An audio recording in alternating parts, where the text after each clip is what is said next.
ஒன்றிய பாஜக அரசின் தொகுதி மறுவரையறை நாட்டு மக்களுக்கு விரோதமான செயல் என்று தமிழ்நாடு காங்கிரஸ் முன்னாள் மாநில தலைவர் KV தங்கபாலு கண்டனம் தெரிவித்துள்ளார். முன்னாள் பாரத பிரதமர் ராஜீவ்காந்தியின் பிறந்த நாளை முன்னிட்டு சமூக நல்லிணக்கத்தை வலியுறுத்தி நடைபெறும் 35வது ஜோதி யாத்திரையை தமிழ்நாடு காங்கிரஸ் முன்னாள் தலைவர் KV தங்கபாலு காஞ்சிபுரத்தில் தொடங்கி வைத்தார். இந்நிகழ்ச்சியில் மாவட்ட தலைவர் அருள்ராஜ் உள்ளிட்ட முக்கிய நிர்வாகிகள் கலந்து கொண்டனர். இதைத் தொடர்ந்து நாடாளுமன்ற தொகுதி மறுவரையறைக்கு எதிராக ஒன்றிய பாஜக அரசை கண்டித்து கண்டன முழக்கங்களை எழுப்பினர்.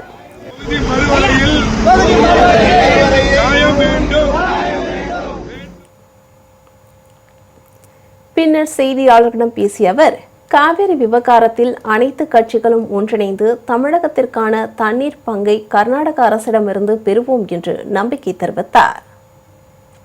நல்ல மழை பொழிந்து தமிழகத்திற்கான தண்ணீர் அவர்கள் திறந்தாக வேண்டிய கட்டாயத்திற்கு தள்ளப்பட்டிருக்கிறது. ஒவ்வொரு ஆண்டும் இதான் நடக்கிறது.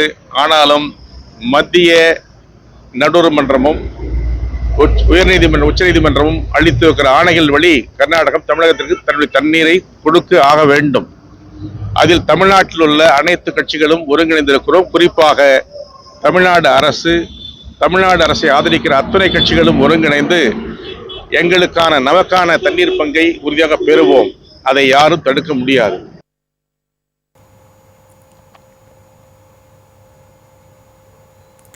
இதனிடையே தொகுதி மறுவரையறைக்கு எதிர்ப்பு தெரிவித்து மதுரை மாவட்ட காங்கிரஸ் கட்சியினர் கருப்பு பலூன்களை கையில் ஏந்தி ஊர்வலம் சென்றனர். மாவட்ட தலைவர் நல்லமணி தலைமையில் நடைபெற்ற இந்த ஊர்வலத்தில் ஏராளமான காங்கிரஸ் நிர்வாகிகள் கலந்து கொண்டனர்.